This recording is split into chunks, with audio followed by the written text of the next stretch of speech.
Welcome to today's episode. We're so lucky to have on Cassie Clark Lee, a good friend from back home in Orange County. And today we're talking about a super light, kind of fun topic, the balance between grief and faith. And yeah, Cassie, thanks so much for joining for that. Thanks so much for having me. I'm really excited to not just talk about death and loss, but I'm really excited to talk about one of my favorite people, my dad. So thanks for giving me the space to do so. Absolutely, yeah. And I think a lot of times, like when one of us or others lose a loved one, like people are really hesitant to even bring up that person in front of us or in front of anyone at all. But there's so Yes. much positive. So I think as we kind of kick off today, maybe introducing us to your dad, Wayne, and just kind of the person that he was, is, and whatever you want to say about him. And I'll kind of introduce my mom, Wendy, a little bit too. Awesome. Yeah, thanks so much. I love, just like inviting him in the room and just by talking about him. So my dad, he has a really big laugh. It's the kind of laugh that just like fills an entire room. He never took himself seriously. And he never really took others seriously either, or too seriously, I guess I should say. But yeah, he was always making people laugh, laughing at himself, laughing at others. And um, I don't know, he just provided us with a ton of entertainment. And the way that I would describe him is he was just like the smartest person I've ever known, probably will ever know. And he just had so much wisdom to give. And I kind of described him as somebody who had the answer to every question and could solve literally every problem. And so that's how I like to think of him. But in his free time, he loves surfing and going on long walks around Dana Point and loves his family more than anything. And yeah, he truly lived a great story and he made every moment count, which is kind of crazy because he didn't really know that none of us knew that he was running out of moments, but he really lived life to the fullest. So yeah, that's my dad. Love that. I think in every interaction, because I know your parents and you guys used to watch us after my mom passed away, and your dad Yeah, was just always like so engaged with you guys and with anyone around him. Like he just, yeah, he loved life, loves life, and yeah, really positive. thanks. Yeah, thanks so much. Um, just a quick introduction to my mom, Wendy. I mean, I only knew her for 7, 8 years, but from everything I've heard from her friends, including Cassie's mom, who I've talked to quite a bit about her, Yeah. and others, like, um, I know that she's the kind of person who is just so focused on other people, even when things were really rough for her. She was always focused on reaching out and checking in on people, um, and not the kind of person to really complain when her circumstances were less than ideal.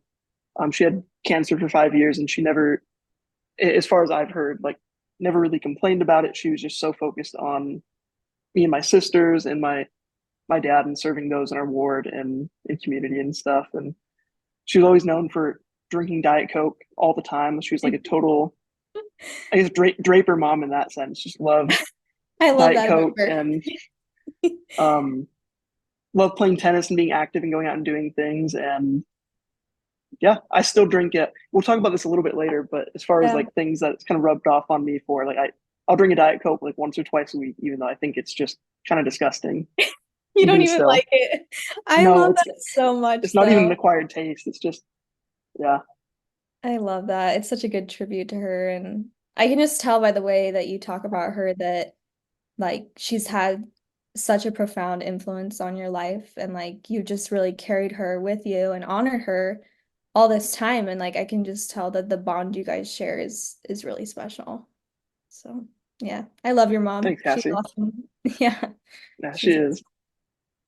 And I guess just before diving into this next part, like we'll definitely be starting off a little bit heavier as we kind of share our experiences of losing these loved ones, what that might have been like. But hopefully, like this kind of wraps up more with talking about how we can remember them in positive ways, how we've been able to kind of carry them on, um, and how we can also help others who've lost loved ones and feel like we can approach them more. Because I know sometimes it's really difficult to, again, to approach people who have lost loved ones because we don't always know what to say or what the best course of action is. So I know it's starting off heavy, but I hope you stick with us a little bit, and we'll get to We a more promise we're happy note fun. by the end. Yeah, we're normally fun. We're normally really fun people, but We're super, super fun. yeah. Cassie, I'll let you kick it off a little bit with just kind of sharing your experience of the last few years, what it's been like, kind of Yeah. some of the ups and downs, and then I'll share a little bit and we can kind of go from there. Okay, yeah. So, my dad's passing was kind of mysterious. Without getting into like too much detail, like he was at a point in his life where he was so active. So it was just such a shock because, he was totally healthy one day. And, in fact, he had had his 54th birthday 3 days prior and was out surfing, and, he woke up the next day and doctors have described what happened to him as sudden cardiac arrest, which, there's like an 11% chance of surviving that. But when it initially happened, we didn't really know what was going on. It all happened so quickly. And, eventually we got the news just, in a few short hours that he had passed. And, I would describe like that initial feeling as even before I knew he passed, once I just heard that something terrible had happened, I would describe that as like a punch to the gut. Like that's what it felt like to me. And I don't know if you can relate to that, but it almost felt like it left this like hole that I've been living with ever since. And I just knew in that moment that my life was never going to be the same. Even before we heard that he had passed, I just knew that there was very much this pivotal moment of like a before and after. And, of course, we got the news that he had passed, and that became so true. And I think like my journey with grief has been like learning how to live with this missing piece of me and like learning how to live with a hole, if you will. Um and that's been interesting. And like I don't always have like the right words to like convey, the magnitude of like my grief or my love for my dad, but as someone who my parents are like my closest friends, like the sudden news of his passing like really shattered my reality, and it's since given me like new lenses in which I see the world. um but I think the reality of it is that what's happened to my family like won't be restored in this life. But it's something that we're learning how to endure one day at a time, and we're kind of learning how we can carry him with us until we can see him again. So yeah. Thank you so much for sharing that. I feel like losing, whether it's a loved one or even just a dear friend or really anyone, like it kind of just, like you said, it shattered your reality. It's like just everything Yeah. feels shattered and you kind of are left to pick up the pieces. And it's just, Yeah.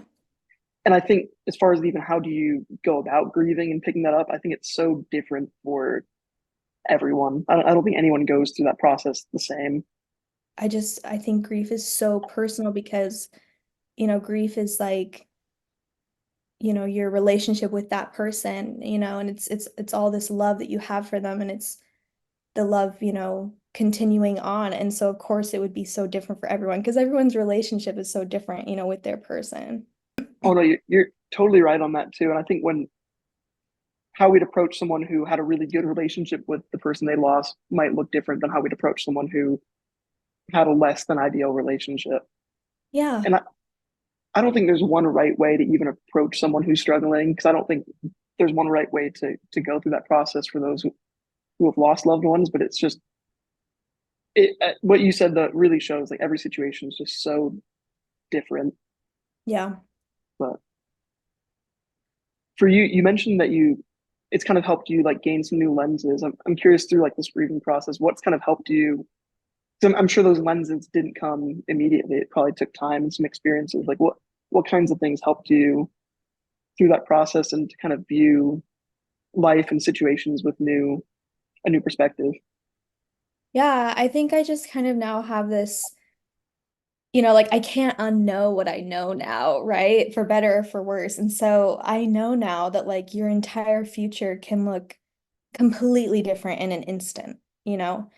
And tomorrow is not promised. And, I think I always kind of knew that in the back of my head, but to really like live that, um, it really changes the way I see things. And um, it's weird. Like before before my dad passed, I was actually somebody that like prided myself on being so stoic. Like anything, like I really tried to just keep so emotionally just like I really did not show my emotions. I did not wear my heart on my sleeve by any means. And I like took pride in that for some weird reason.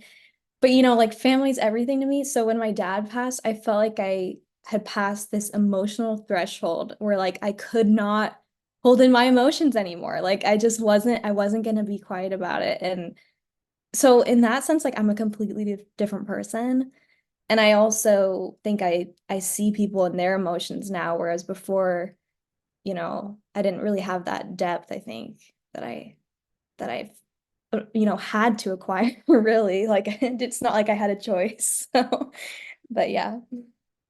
It's interesting that like something so challenging too, like would help you be able to have more empathy for those around you. I mean, though it's like not a fun lesson to learn, or I don't even know if necessarily you have to go through that to learn that. But Yeah. I'm sure that's one like I want to be careful calling it like a blessing through that kind of experience, but Yeah. maybe something you've learned or during that, I Yeah. guess. But Yeah, it's definitely something I feel I've been, forced to learn, if you will. yeah, Um, so yeah. and you kind of mentioned this, and I'll share a little bit like as far as like the grieving process. I lost my mom when I was 8, and it's so strange how it just the grief comes in waves. Like there's times like there's periods in my life where it's been really rough. I think like when I first went through it, it was really difficult, and then for a long period of time, I didn't think about it much, and it's strange. Kind of in the last few years, I've hit more milestones of maybe graduating university, starting a new job, the ups and downs of dating and everything. Like the grief definitely has come back more now than it even was 17, 18 years ago, which is super strange. I'm sure you've experienced the waves and will continue to experience the waves of it, but it's definitely not a like, oh, like this person's gonna be sad for 2 or 3 months if they lost their dad, their mom, their friend. Like it just comes in the most random. I think there's like initial like shock, and maybe Yeah. the shock goes away for sure. But as far as like the pain and like the grief, like it definitely is just in waves. Like Yeah. um It's not it's not a linear. linear path. Yeah, Yeah, and it's funny because I think people that um haven't and grief is this universal experience that we're all gonna be a part of at some point. If we've been fortunate enough to experience love in our life, we are gonna lose those people that we love eventually.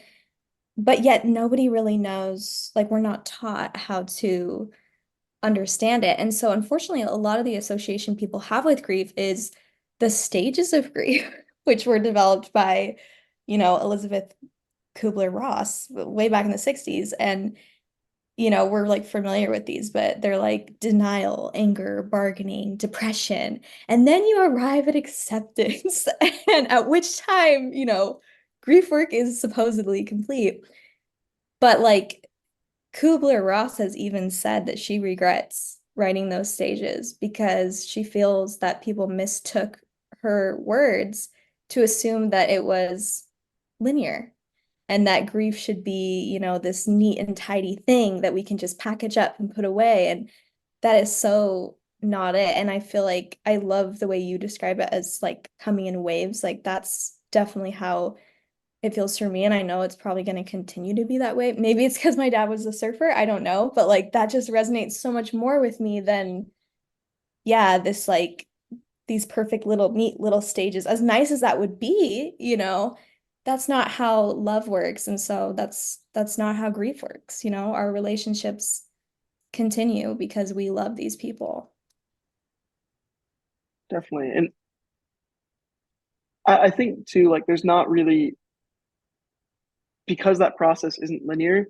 it's hard to give like super specific advice on like this is the one way to like Yeah. help someone through that process at different times because it just fluctuates so much. I do think, and we might get into this in a little bit. I think one of the best things that anyone can do, like when they know someone who's lost a loved one or a friend, is just listening and asking them what they need more than kind of assuming like they're in this stage of grief, so this is what they need. Because again, like we could be in the same stage of grief, but that looks so different. Um, I mean, we lost our parents at different ages and stuff, and so I know our grieving processes are different because we lost them in different stages of life. Everyone's And different. Yeah. yeah, so it's hard to have like one prescription other than something very simple like just listening and asking what the other person needs. Yeah. Um, would probably be my first thought on as far as like responding to when we know someone who's lost someone. But Yeah. No, I completely agree because it is, even though it is universal, like I said, like it is so personal and different for everybody. Um, and yeah, their relationships with these people are different. So they're gonna feel differently about certain situations. But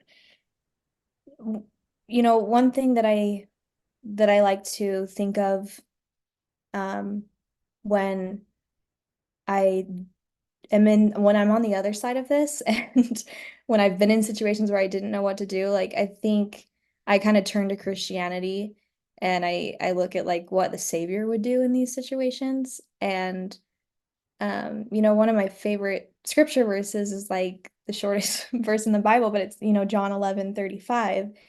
Jesus wept. And, Jesus wept with Mary and Martha after their brother Lazarus had passed.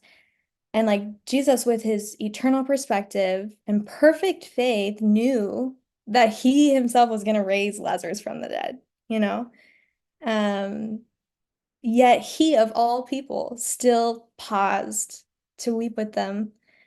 And I love the simplicity of that. Like, it doesn't say that Jesus went on to find every silver lining that he could, or to say, at least this didn't happen to Lazarus. None of that. It was just Jesus wept. And, he could have told him, you should actually be joyous because I'm about to raise your brother from the dead, but he wept. And I think that sometimes that's all a person really needs is, for someone to look at their situation and actually say like, wow, this is really hard, instead of going to those silver lining moments. And again, everyone's different. So I think like what you said, like to initially ask them what they need is so important.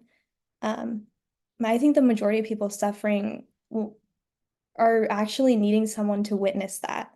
And instead of trying to fix it. And, along with that, one of my um, favorite author is actually Megan Devine. Also a psychotherapist whose husband passed away suddenly.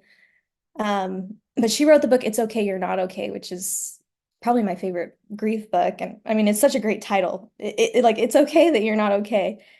But I love this quote from her. She said, um, the reality of grief is far different from what others see from the outside.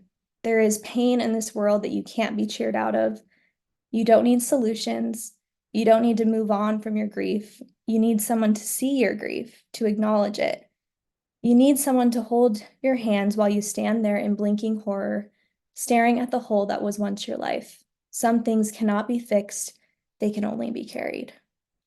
Um, yes, I love that quote. Like, I think being on the other side of it, like, don't think that you have an answer or a way to fix somebody's pain, because in this situation, like you're not going to. But I think being brave enough to witness someone's pain, especially if it's someone that you love who's suffering, just like being brave enough to be by their side in that with whatever it is that they need, like that's real Christianity to me.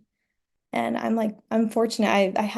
I do have several people in my life that have given me that, that gift of witness. And yeah, I'm super grateful for those people. definitely, and I think that should be a relief to like to us when there are people we know in our circles who lose people, like that should be a relief to us that like we don't need to have the answers for them. Yeah. Like we can just listen and just be present and not run away from it or avoid it. Yeah. Um, because yeah, that'd be way more stressful, I would think, if you had to have every answer on. And this goes way beyond grief too. I think this goes on to like when our friends or loved ones have really stressful days at work, or if they're struggling with a mental health um, issue, or any number of things. Like we don't need. I think with really good intentions, we tend to, a lot of us tend to jump to solutions because we do care about the people that we're are in Yeah. our circles, and we do want them to feel better. And especially in our church's culture, I think there Oh at yeah. times like when you lose a loved one or any number of things happens and you're struggling. Um, I love Jesus, but I think sometimes we go too fast to like, oh, we'll have more faith in Jesus Christ and like it'll get better. And I totally believe that, but at the same time, I think we rush in our church, we rush too much to that instead of doing what Jesus did, which is just sit and weep. But we tend to kind of pull up the faith card of like, well, like just have more faith, or it'll get better, or Yeah. you won't struggle with this forever, or you'll see your loved ones again. I think it's a common one that you and I have heard is like, at least you'll see them again. It's kind of like Oh, I know that, but like no, like that's not what I need right now at all. Like I'm very aware I'll see them again. Um, and I think there's a balance because like faith doesn't deserve to be shut out in this case at all. But I think there's a balance when someone's struggling with any number of things to balance grief and like real emotion, and also having faith that there's something better ahead. I don't know if you have thoughts on kind of that balance that needs to be found, but I don't think that faith cancels out grief and vice versa. Like you totally can believe that you're going to see your loved ones again and also like still miss them profoundly. You can be grateful for the time that you had with your loved ones here and for the time that you're going to have with them eternally and still profoundly carry the sorrow with you. Um, but yeah, to answer your question, like I really like this other scripture, John 20:29, that mentions at the end, blessed are they that have not seen and have yet believed. And this is the story of Thomas who didn't believe that Christ had risen. And he needed to see like the evidence of that. And I think, Jesus's response, like, blessed are they that have not seen and have yet believed, is kind of what it's like to grieve because in this life we don't get to see that miracle happen. Like we don't get to see our family restored in this life. That will come in the next life, but we actually don't get that. And we have to rely on our faith so much to get through this life, to endure. And I think like that's a real testament of faith to me is like when someone's prayer goes unanswered, when the miracle doesn't come, when all hope seems lost and this person still believes in God and like chooses to believe in God. That they, I kind of think grief like puts you in that space. Like because while I do believe I get to see my dad again, I don't get that privilege in this life anymore. And so for someone to tell me that, it can be hard to hear because, of course, I know that, but I don't have that evidence here. And so it's taking everything in me to still believe in God, and to choose my faith while suffering, really. I love that. And to an extent, I feel that as well. I think when people like will come up to us and say things, or go up to anyone who's experienced loss before, and they say things like, well, you'll see them again, um or if it's even like someone who's struggling with depression, like, oh, like you'll get past this, or you'll get over this breakup, or past this and that. Like those are all true things. And there's a time and a space, I think, to be reminded of that, um for any of these situations. But for the most part, like allowing yourself to kind of be seen in that really raw space where you're just breathing, like that's a really healthy thing. I think it helps you even get to the spot where you can start moving on and moving forward. Like it reminds me of a scene from the movie Inside Out. Have you seen Inside Out before? Yeah, I love that movie. It's so well done. They're coming out with the second one too, which I think is exciting. I did see the trailer for that and I was pretty excited. But For a kids movie, they're really good. yeah, and I think there's so much deep meaning in a lot of those movies, but my favorite part of Inside Out is the scene where Riley's imaginary friend Bing Bong like loses his like wagon thing, and he starts kind of like grieving like the loss of like this thing that was important to him, and like the connection it made him feel with Riley. And in that scene, when he starts like mourning that, like Joy, like the character Joy, comes up and starts trying to like cheer him up right away, saying things like, "We'll figure this out. Like there's another way there. Like we'll figure it out." And she tries to kind of like silver line it a little bit, and just doesn't help at all. Like if anything, it gets him more stuck, kind of in this like grief and just this not great situation. And then Sadness comes over and sits with him and just talks to him about memories with Riley and memories with this wagon that he lost and things. And he he cries it out, and then he's able right after to get up and continue and move forward and actually like get to a spot where he can live his life or do what he needs to do. And I think it's similar for all of us though, where oftentimes like when we want to help people get to a better spot, the best thing to get to that spot again is to listen, just be there with them, be present, and then in their own frame, whether that's a few days to a few months to even a few years, like eventually we all like can move forward, even though there's difficult times. I think to help someone move forward fastest, I think you just need to listen and sit with them, not silver line it, kind of like how you were saying.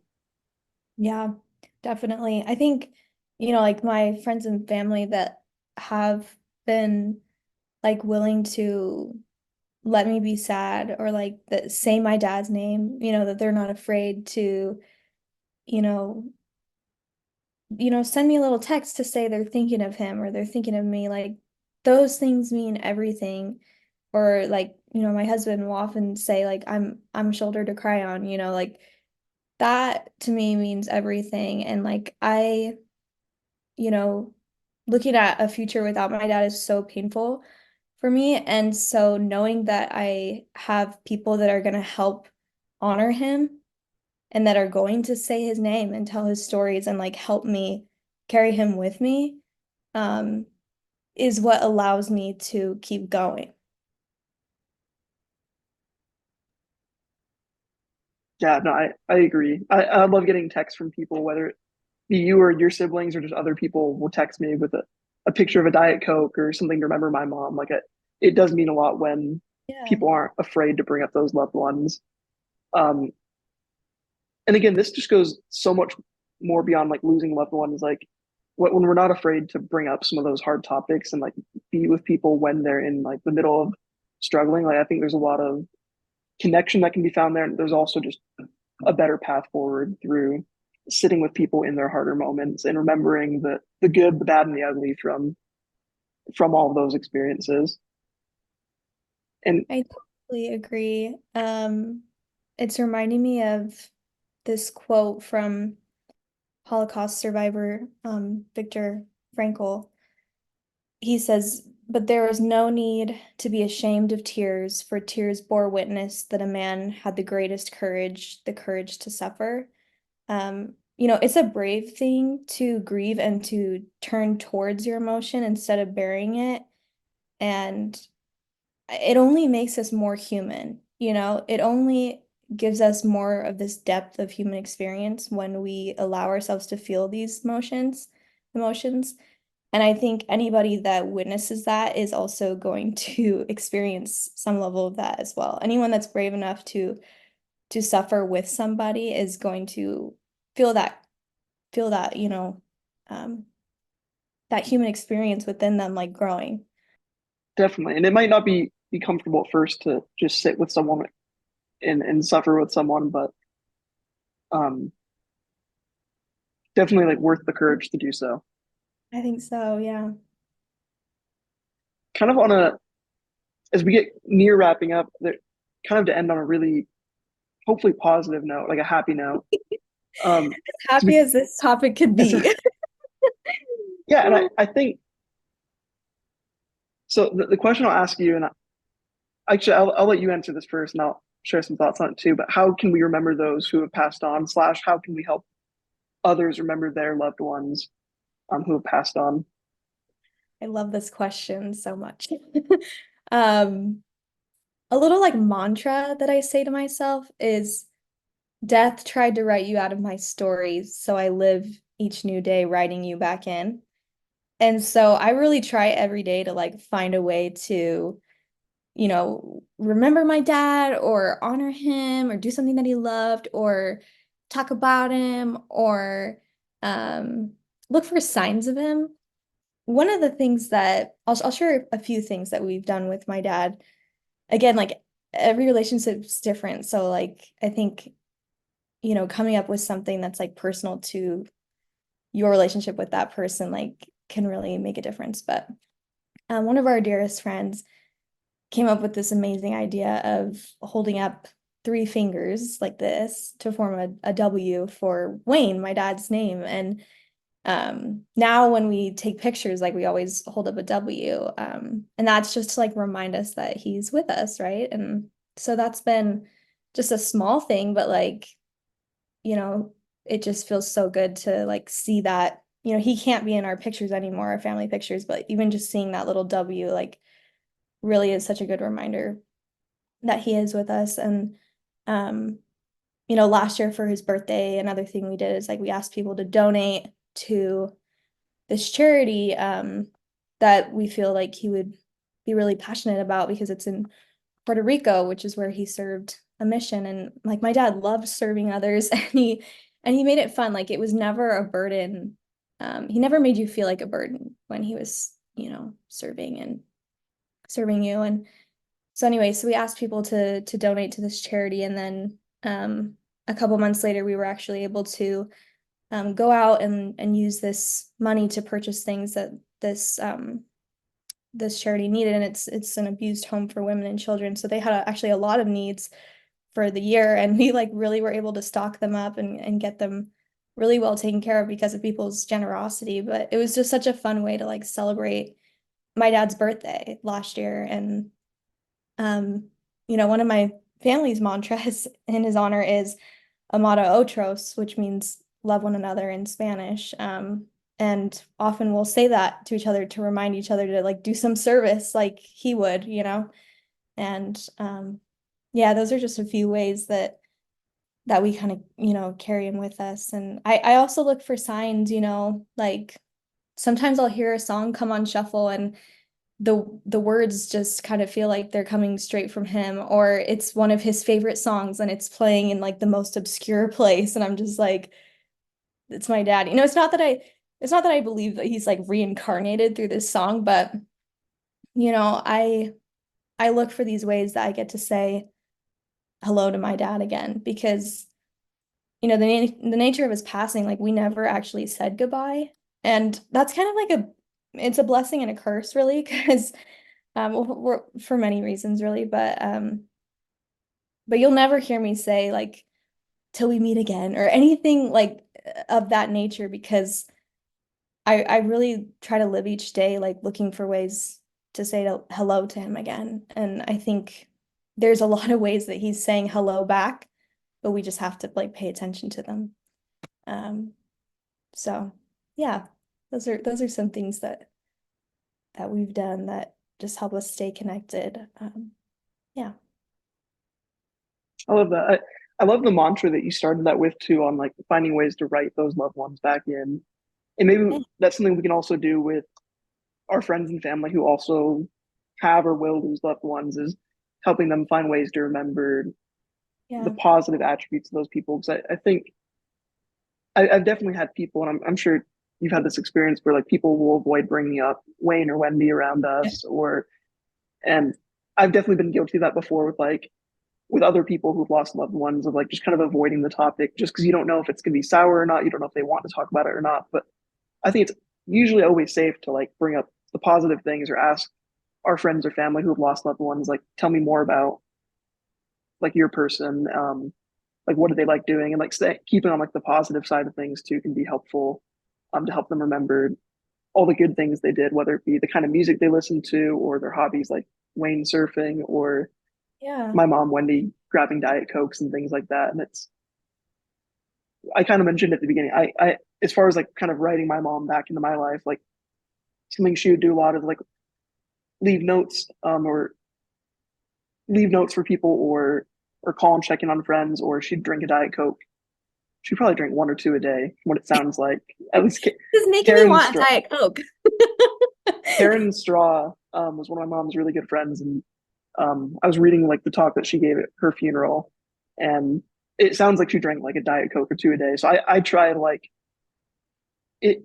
At first, it sounded silly, but now it's one of like kind of a sacred thing for me almost. I'll drink a Diet Yeah, Coke probably once or twice a week, and it's just it's part of your a nice way ritual. to, yeah, it's just a nice way to remember her in a positive way too. Because I think for the longest time, at least when I was a teenager and on my mission in early college, like when I would think about my mom, it would always be like I would remember like she was the person who had cancer, who passed away from cancer, Mm, super sad stuff. And like yeah. there's moments where I think it's important to process that and work through it. But I mean, she was so much more than just someone who like was sick, and she is so much more than someone who was sick for a few years. So I think it's important to find some of those positive attributes and even some of those kind of fun, quirky, cheesy attributes and try to Yeah. remember those because those are really who she was and like the things that you mentioned about your dad, like that's who your dad was and is, um, not the person who passed away at some point. So I think for someone who's moving on or moving forward after losing a loved one, finding ways to remember those loved ones can be the positive things about those loved ones can be helpful. And then I think as far as us helping others um, move forward, we can also in time help them remember the positive things about their loved ones and ask about again things that brought them joy and positive memories with them because it's not all sad either. Yeah. And like to that point, I think, a lot of people when I, say like, oh yeah, my dad passed, if they don't know my situation, sometimes like their first reaction is like, how? Or like, they want to know like the tragic details. And I would so much more prefer if they said something like, what was he like? Or, what's your relationship with him like? Or how do you remember him? So I think that's another thing that people can do. As much as like, are just human nature, we kind of get curious about tragedy, because it's kind of this taboo topic, really. But I think it's so important to do what you said and to like focus on like their life because there's so much more than their death. Like that was just you know, one day for my family that, was just so terrible. But I can look back on some really positive memories, and that's what my dad would want me to do. Definitely. As we wrap up, do you have any other kind of last thoughts you'd want to share? Yeah, I do have one more thing. So Stephen Colbert, he went on a grief podcast hosted by Anderson Cooper. It's called All There Is. It's a great podcast. Some of the episodes definitely resonate more than others, but this Colbert episode is fantastic. And you know, his Stephen Colbert's father and brothers passed away suddenly when he was young. And he said that grief is like living with a beloved tiger. It can surprise you, it can pounce on you, and it can really hurt you, but it's my tiger, and it's going to live as long as I do. And I just loved that quote when he said it. I found it to be so true for me. In my journey with grief, I think that no one would willingly seek out a like starving, hungry tiger to sit beside them for the rest of their life. No one wants that. But it's like once you name a pet, you're keeping it. And my grief, it's like my pet tiger, and like no one can take it from me. And I love the grief that I have for my dad because like it proves how big our love is, not was, like is, and it's forever. It's eternal. So of course it's gonna have weight to it. I love that. Yeah, I mean, when you have love for someone, like you're definitely opening yourself up to all the other feelings on the other side of that spectrum. And as hard as that is, like it's something to be very hopeful about for the future. That how that relationship continues, like you said, and Yeah, absolutely. then with all the waves, we'll figure it out, and so will Yep. everyone who goes through that process, or when they Yeah. go through that process, they'll figure that out too. And Ride the waves, you guys, yeah, ride the ride the waves. waves. But Cassie, thank you so much for coming on today. Thanks so much for having me. It's actually been a lot of fun.